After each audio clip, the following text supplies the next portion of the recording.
La photo que vous voyez là, c'est une photo de 5 personnes. On a découpé pour faire sortir ça. Et on insulte une personne très respectable, personne d'honneur, qui n'a rien fait que venir soutenir son pasteur avec ses parents. Et je sais qui a fait ça.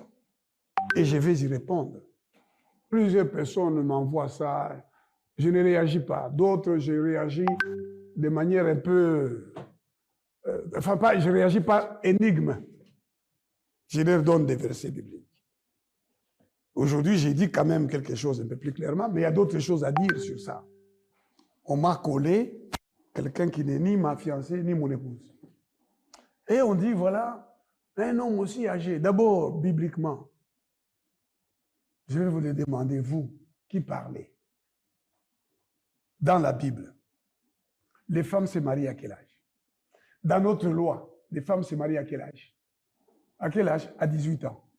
Maintenant, dites-moi, dans notre loi, il est écrit où que si la femme a 18 ans, l'homme doit nécessairement avoir 18 ans, 20 ans, pas 30 ans, pas 50 ans, pas 80 ans. C'est écrit où? Agar, là, qu'on a donné à Abraham, elle avait quel âge? Et Abraham avait quel âge? Quand David devient vieux, un roi, chapitre 1, verset 1 à 4. J'aimerais que vous regardiez ça. Il faut regarder ça. Ne parlez pas comme des païens. Les païens, ils parlent selon leur intelligence. Est-ce que vous me suivez, enfants de Dieu? Quand le païen parle, il parle selon l'intelligence, selon le raisonnement, mais pas selon Dieu. Le roi David était vieux, avancé en âge, on le couvrait de vêtements et ne pouvait se réchauffer.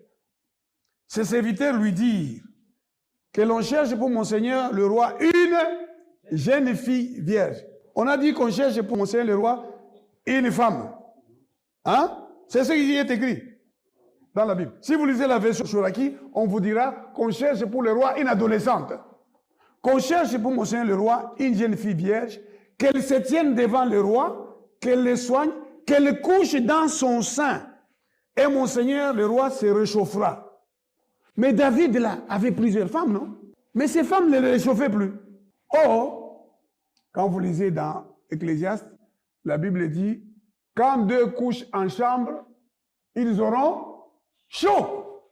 C'est lui qui est seul qui les réchauffera. La Bible nous dit que l'homme doit réchauffer sa femme, la femme doit réchauffer son mari. C'est la Bible qui le dit. Et là, David ne pouvait plus se réchauffer. On va lui chercher une jeune femme. Quand les serviteurs d'Abraham trouvent Rebecca, la Bible dit c'est une adolescente.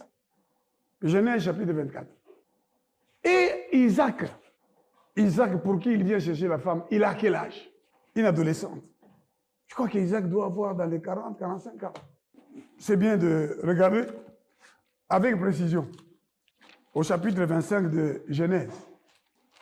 L'homme qui se marie là à une adolescente, et Genèse chapitre 25, verset 20, Abraham engendra Isaac. Isaac était âgé de 40 ans quand il prit pour femme Rebecca.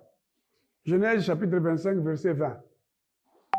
Et la version Chouraki vous dit que Rebecca, c'est une adolescente. Et une adolescente, c'est entre 14 ans et 18 ans. Ça, c'est la Bible. Les gens qui parlent là, c'est par quel esprit qu'ils parlent? Un esprit diabolique, pas par l'esprit de Dieu. Et même des gens qui prient dans les églises. D'abord, ils me donnent 70 ans que je n'ai pas. La Bible dit, les jeunes gens vont se lasser, les adolescents vont se fatiguer, vont perdre des fois. Nous, on se rajeunira. On aura toujours, comme Moïse, quand il est mort à 120 ans, nous aurons toujours la vigueur. Il y a des gens qui vieillissent à 40 ans. Moi, Nabatu. Amemilingasak. Aza, ni fiancé, nanga, ni moisi nanga. Vous m'avez dit qu'on fingaye.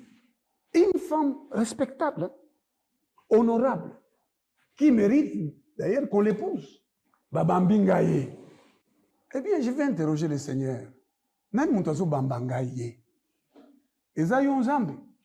Alors, ce qu'ils ont nzambe.